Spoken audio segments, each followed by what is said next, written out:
Hey there, it's time for the second half of my garlic harvest. I have a couple of varieties over here that were not quite ready a week or so ago, maybe 2 weeks when I harvested the other ones.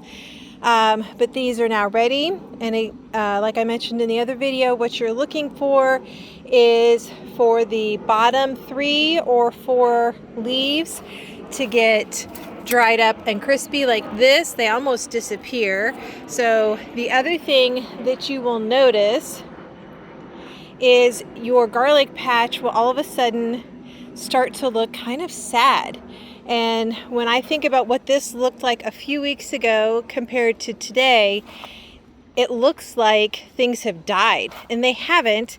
But especially these soft-necked varieties here in the middle, they're flopped over. That just means they're done. They're ready to be harvested. So to do that, you do not want to just pull, because garlic does grow a little deeper than what you might think. And it's kind of a, hopefully, big bulb underneath the surface there. So you want to get something like a trowel or a gardening fork, and you want to get a couple inches away from the base of the plant, dig straight down, and then loosen. And you probably are going to have to do that on more than one side. And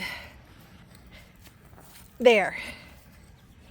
And then pull it up, give it a little gentle shake.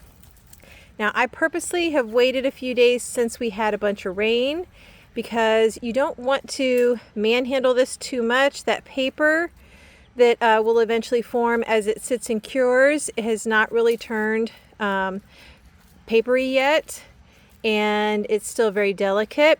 And so I don't want to really mess with this a ton. I just want to get the big chunks of wet dirt off. I will kind of give this almost like a noogie treatment. Rub my fingers through the roots, get any chunks of wet dirt out of there.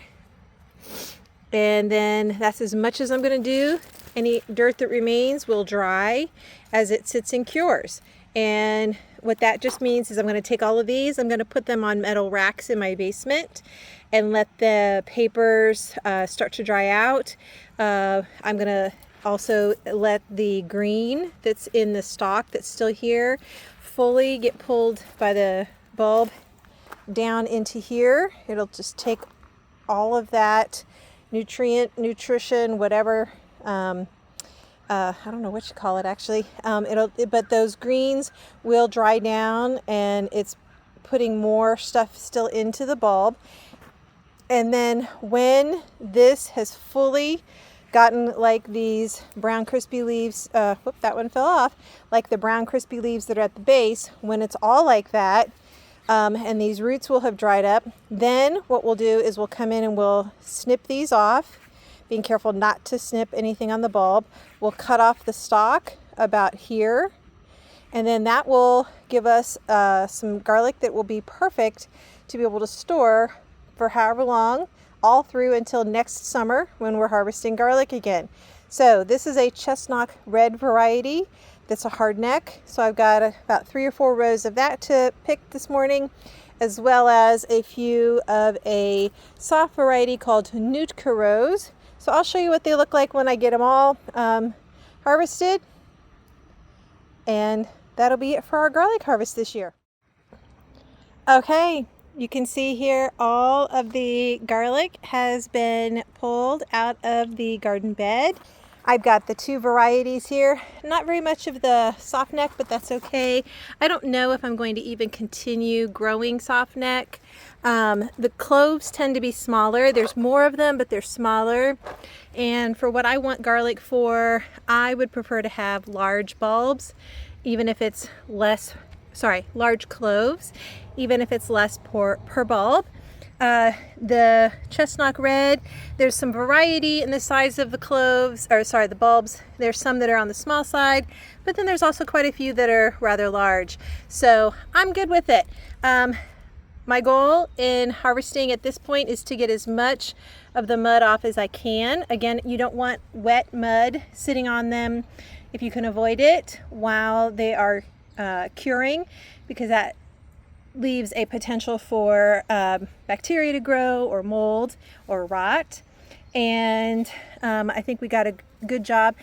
I waited purposely a couple of 3 days since we've had rain to pull these, and I also did not give them any supplemental water. So if you live in a dry climate, what you want to do is when you see that your garlic is about ready, stop watering for 2 or 3 days before you're going to harvest, so that there's not as much wet mud down around the bulbs. It'll make it easier. They'll be cleaner coming out. So now we just take these in the house, put them on the racks, let them cure for a couple weeks and get good and dry, and then we'll trim them up and put them in for storage. Some of them also will get dehydrated, chopped up and dehydrated. I use those a lot for cooking through the winter.